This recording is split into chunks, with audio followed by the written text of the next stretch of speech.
Did Google just create a cursor substitute? They released something called Antigravity. It's not just another IDE, it's what Google calls an agentic development platform. It's completely free, has a multi-agent orchestration, built-in browser testing, and it's got whole dev community asking this same question. Is this the cursor killer? I've been using Cursor for a while now, and when I saw this blow up everywhere, I had to dig in. Is Antigravity can actually substitute Cursor, or it is solving completely different problem? I'm Max, and in this video I'm breaking down both tools, the features, the philosophy, the pricing, so you can decide if it's time to switch. Let's get into it. Before we compare features, you need to understand that these tools have fundamentally different approaches to AI coding. Cursor is an AI-powered IDE, what I would call AI-assisted coding. You are still the driver. The AI is your really fast,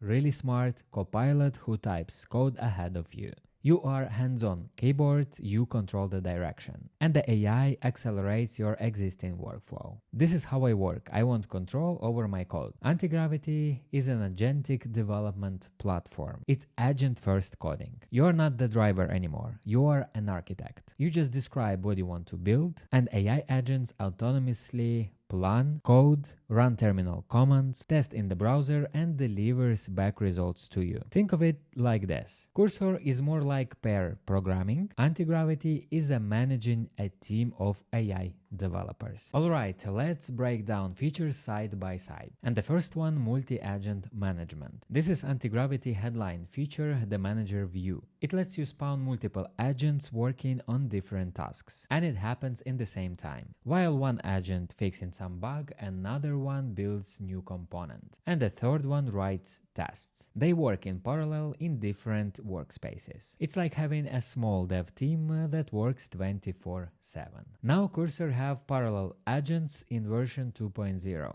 Up to 8 at once. But here is the key difference. Cursor agents typically work from one prompt context. Antigravity's architecture is managed around building independent tasks and manage them from one dashboard. So if you want to multitask parallel workflows, Antigravity is the best pick here. Another feature is browser integration. Both tools now have browser control, but the approach is different. Antigravity has browser sub-agents that can autonomously navigate, click, fill forms, take screenshots, and validate UI without constant supervision. Google calls this browser-in-the-loop development. Cursor's browser is embedded directly into IDE with DOM inspection tools. You can select elements, see the page structure, and fit the context to the agent.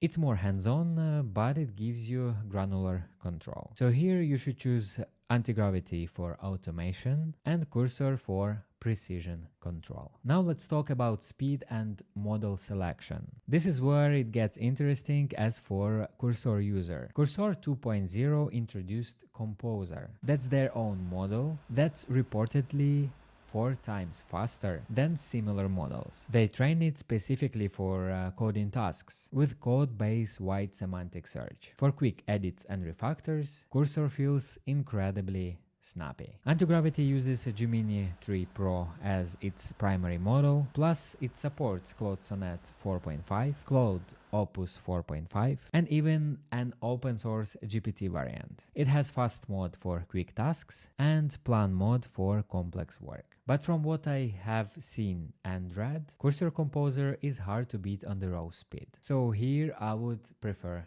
Cursor. Now let's talk about Codebase understanding. This is actually why I have stuck with Cursor. Cursor's Codebase embedding model gives it deep understanding of your entire repository. Combined with a memory feature that persists context across sessions, it genuinely learns your patterns, your naming conventions, your architecture. Antigravity has context-aware agents and learns from conversations to build knowledge base. It's improving, but it's still brand new. Released November 2025 alongside Gemini 3. Cursor has had years to refine this. The context awareness is just more mature. So the context game in Cursor is very strong. Now let's talk about pricing. Antigravity is completely free during the public preview. Cursor as well has free tier. They call it Hobby, but it has limited features. Also, they have Pro plan for $20 a month, Pro Plus for $60 a month, and Ultra for $200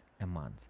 Personally, I'm using the Pro plan. And is Antigravity actually free forever? Let's be real, probably not. But anyway, now you can experiment with it with the full features for free. And I would definitely recommend you to do so. Finally, what should you use? So I would say use Cursor if you want to stay hands-on with your code. You need mature code base understanding by AI tool. You prefer AI as a copilot, but not the replacement. And choose Antigravity if you want to try agent-first development. You want to quickly build prototypes and side project without thinking about code that much. Or you're excited about managing AI agents. Or you want to try and build the multitask parallel workflow. Personally, probably I would stay with Cursor, but I would love to experiment more with Antigravity and see what I can build with that.